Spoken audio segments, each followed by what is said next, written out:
Hello and welcome back everyone. आज हम vegetable pigeon P के बारे में बात करेंगे, जिसे कि एक एक्सोटिक वेजिटेबल या आप कह सकते हैं अंडर यूटिलाइज्ड वेजिटेबल क्रॉप में कंसीडर किया जाता है। जब हम इस वेजिटेबल को एज अ वेजिटेबल पर्पस से ग्रीन मैच्योर स्टेज पे ना हार्वेस्ट करते हुए ग्रीन वेजिटेबल स्टेज पे हार्वेस्ट करते हैं, तो इसकी जो इम्पोर्टेंस है वो काफी ज्यादा हो जाती है as compare to dry seeds. तो आइए बात करें वेजिटेबल पिजन पी के बारे में। कॉमन नेम अरहर रेड ग्राम के नाम से इसे जाना जाता है और इसे लोकली तूर की दाल के नाम से जाना जाता है। Scientific name Cajanus cajan, origin Africa, chromosome number is 22 and belong to the family Fabaceae, यानी कि लेगुमिनेसी फैमिली का मेंबर है पिजन पी। नाउ कुछ इंपॉर्टेंट इंट्रोडक्शन के बारे में बात करें तो जो नेम पिजन पी है that was firstly reported from the plants that were used in Barbados, जहां पर इसके सीड्स को पिजन फीड के लिए यूटिलाइज किया जाता था। नाउ कैजनस कैजन, जब हम इसे स्टिल ग्रीन स्टेज पे हार्वेस्ट कर रहे हैं, यानी कि एक वेजिटेबल पर्पस के लिए हार्वेस्ट कर रहे हैं, तो इसकी जो इम्पोर्टेंस है वो ज्यादा हो जाती है एज कम्पेयर टू सीड या ड्राई सीड की फॉर्म में। Green vegetable pigeon pea can be even more nutritious as compared to other dals and pulses. So it is a important substitute when green pea is not available. काफी ज्यादा drought tolerant crop है among the pulses and second important most important pulse crop है India में after chickpea. Now it is an important crop of tropics and subtropics, majorly green legumes में अगर बात करें, leguminous crop होने के साथ साथ इसमें नाइट्रोजन फिक्सिंग एबिलिटी भी ज्यादा पाई जाती है। According to Rao et al 1981, जो नाइट्रोजन फिक्सेशन की एबिलिटी है that is 40 KG per hectare in case of pigeon pea, और ये काफी पेरिनियल क्रॉप की तरह हम इसे कंसीडर करते हैं जब हम इसे एज अ ड्राई सीड की फॉर्म में कंज्यूम कर रहे हैं, यानी कि जब दाल की फॉर्म में या सीरियल की फॉर्म में कंज्यूम करेंगे then it will be perennial, otherwise it is annual if it is taken as a vegetable purpose. Now, another vernacular names है red gram, Angola pea, Congo pea, oil dal and toor. Now कुछ area और distribution की बात करें तो area production और productivity के accordingly Maharashtra, UP और बिहार लीड कर रही हैं, और लगभग इंडिया में ये क्रॉप जो है 90% एरिया में ग्रो की जाती है along with 85% of production. Now about the taxonomical classification, it belongs to the kingdom Plantae and जो sperm division से belong करता है, and order Fabaceae, family Fabaceae, genus और species इसका Cajanus cajan है। न्यूट्रिटिव वैल्यू के बारे में बात करें तो रेड ग्राम जो है एक रिच सोर्स है प्रोटीन्स का, इसमें लगभग 25% प्रोटीन्स पाई जाती हैं, और काफी अच्छा सोर्स है आयरन आयोडीन का, और इसमें एसेंशियल अमाइनो एसिड जैसे कि लाइसिन, टायरोसिन, सिस्टीन और आर्जिनिन पाए जाते हैं। ग्रीन सीड्स जो कि काफी ज्यादा न्यूट्रिशियस रहते हैं as compare to dry seeds, क्योंकि उनमें प्रोटीन, शुगर और फैट की जो कंसंट्रेशन है वो ज्यादा रहती है as compare to mature seeds. Proteins की बात करें तो लगभग 22% प्रोटीन्स पाई जाती हैं, और स्टार्च जो कि डाइजेस्टिबल स्टार्च है वो ग्रीन सीड्स में ज्यादा रहता है as compare to mature seeds. इसमें 5 गुना ज्यादा बीटा कैरोटीन, 3 गुना ज्यादा थायमिन, राइबोफ्लेविन, नायसिन और 2 गुना ज्यादा विटामिन सी पाई जाती है as compare to the dry seeds.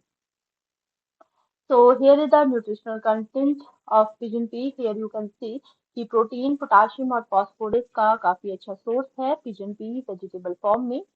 Some medicinal value, it maintains the blood pressure, assists the growth, prevent the anemia, having some anti-inflammatory properties, help in losing the weight, boost energy, aids the immunity, and cure the lungs and chest-related diseases, and also eliminates the internal parasitic worms. Now another important use is like इसके seeds जो है उनमें 25% protein पाई जाती है।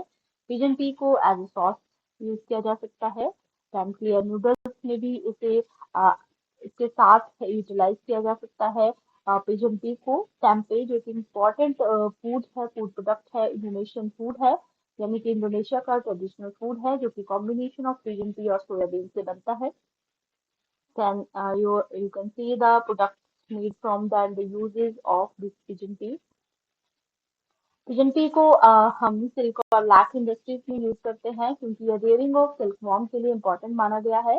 Secondly animal fodder में इसे काफी ज्यादा यूज किया जाता है। It is a good shelter belt crop around the vegetables, यानी कि इसकी जो तीन ब्रांचेस हैं वो विंड ब्रेक का काम करती हैं और as a fuel break, fuel for cooking purpose, temporary sensing and basket making के लिए भी पिजन का यूटिलाइज किया जाता है।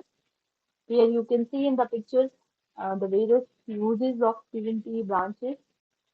Now classification. There are two types of pigeon pea. One is Cajun variety bicolor जो कि perennial nature का रहता है और लेट मेच्योरिटी पाई जाती है इस तरह के पी में, पिजन पी में, and mostly north Indian condition में इसे ग्रो किया जाता है। Now about the kaizen stallion variety flavours जो कि एनुअल है और अर्ली मेच्योर वैरायटी है और मोस्टली साउथ इंडिया में इसे ग्रो किया जाता है। सम बोटानिकल बिहेवियर के बारे में बात करें तो स्ट्रॉन्ग बैक रूट सिस्टम रहता है इसका, इसकी वजह से इसे ड्राउट टॉलरेंट क्रॉप में कंसिडर किया जाता है। इसके लीव्स ट्राइफोलिएट पाए जाते हैं, कंपाउंड लीव्स रहते हैं और जो इन्फ्लोरेसेंस है टर्मिनल और एक्सिलरी दोनों पोजीशन पे इन्फ्लोरेसेंस पाई जाती है और जो इन्फ्लोरेसेंस की टाइप है that is racemose type. Pigeon tree के ब्रांचिंग हैबिट की बात करें तो इरेक्ट और ब्रांचिंग पैटर्न पाया जाता है, कैलिक्स में गैमोसेपलस और कोरोला जाइगोमॉर्फिक रहता है। इससे तीन तरह की प्रोमिनेंट पैटर्न्स पाई जाती हैं। The one is standard, second one is winged and third one is gills. So here you can see the deep taproot system of pigeon pea, the pods with the seeds and different colors and sizes of the pods of pigeon pea. This is the typical floral characteristics of pigeon pea, which is similar to the structure of other legumes. Now, flowering and pollination, it is the often cross-pollinated crop. यानी कि extent of cross pollination इसमें 3 से 40% पाई जाती है और इसका जो peak emphasis period है that is 9 to 10 AM and short duration की प्लांट है और फुली डेवलप्ड बर्ड और एंथर्स जो है वो सराउंड करते हैं स्टिग्मा को और डेहिसाइज कर जाते हैं 1 day before opening of the plant.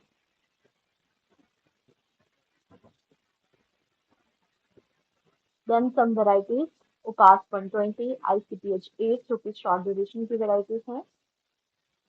Then medium duration varieties, Mukta and Hybrid 1. Long duration varieties, Kahar and Lakshmi. How about the soil and climate? Soil, it requires well textured and light textured soil with well drained soils along with the sandy to clay soils में से grow किया जा सकता है with the pH range of लगभग 5 से 7। Soil जो है वो न्यूट्रल रिएक्शन की होनी चाहिए, वेल ड्रेन सॉइल्स रहनी चाहिए। दूसरा, इस क्रॉप में जब हम इस क्रॉप को ग्रो कर रही हैं तो उन सॉइल की मॉइस्चर होल्डिंग कैपेसिटी भी ज्यादा होनी चाहिए। रेड ग्राम जो कि ससेप्टेबल है सैलिनिटी को कंडीशन को लेके as compare to other crops.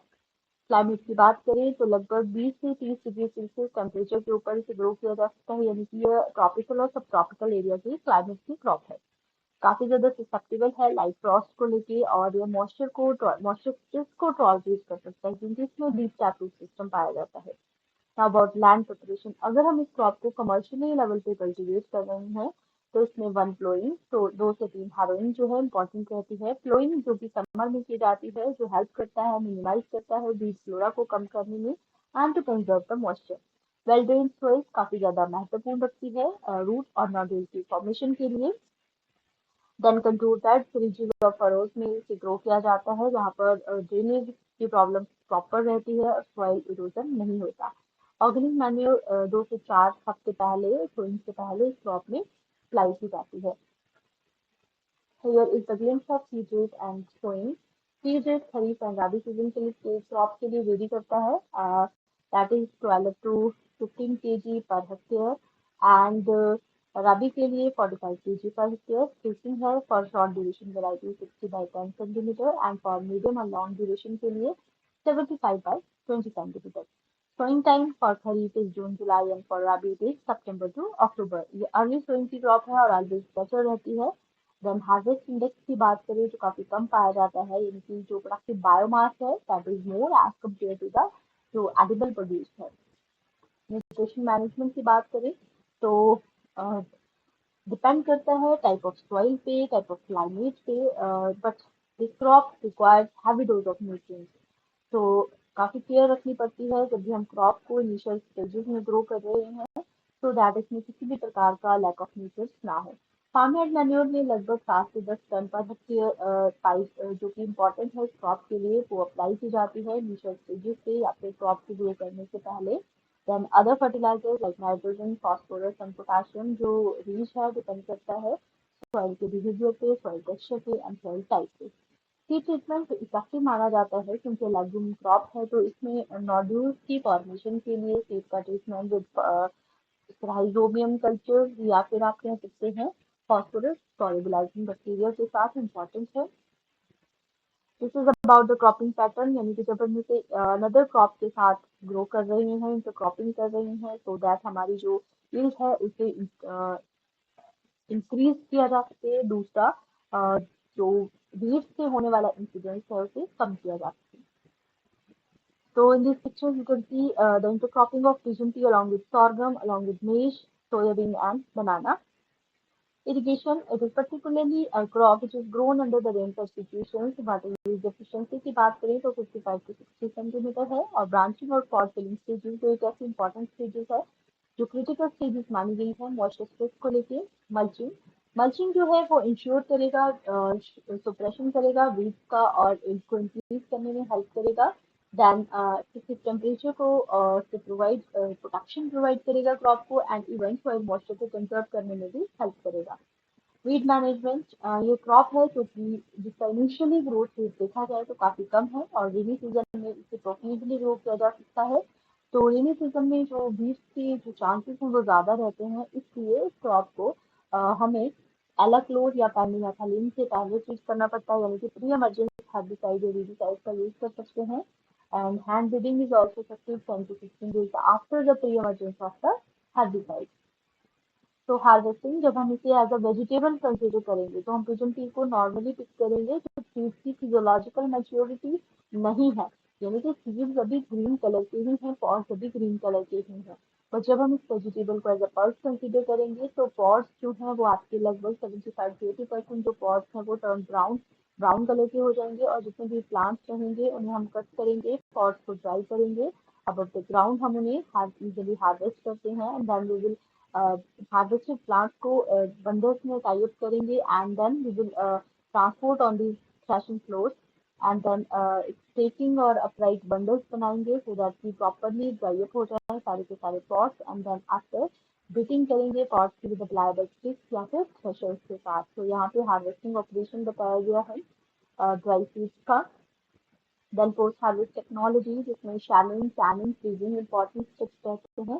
Cleaning में सबसे पहले क्रॉप के जो सीड्स हैं उन्हें क्लीन किया जाएगा, अदर सीड क्रॉप से या डब्बी से या फिर सीड से।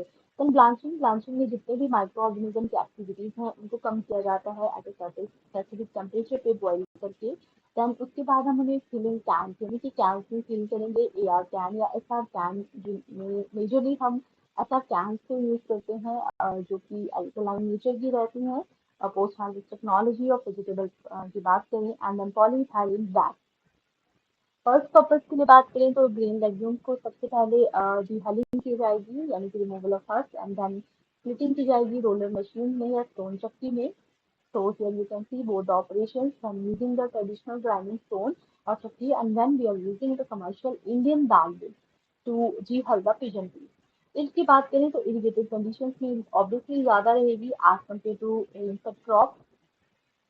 Then storage of cream, storage of cream में सबसे इम्पोर्टेंट स्टेप रहता है नीम ऑयल के साथ, यानी कि 1% नीम ऑयल के साथ इफेक्टिवली सरफेस को प्रोटेक्ट किया जाए। एंड देन उसके बाद फार्म में स्टोरेज स्ट्रक्चर्स में स्टील, मड, वुड, प्लास्टिक और जूट बैग्स में से स्टोर करके रखा जाए सो दैट एक निडी सप्लाई बेस्ड ग्रेन्स को प्रोवाइड किया जा सके। तो here are some fungal diseases like fusarium wilt, cercospora, जो कि क्रॉप की प्रोडक्शन को हैम्पर कर सकती है to some extent.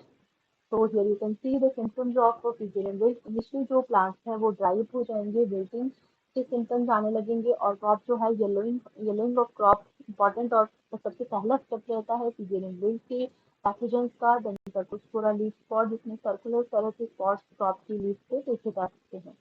Some viral diseases like Stolidity mosaic virus, which is brome, जिसमें की क्रॉप की जो stunted growth है वो देखी जाती है।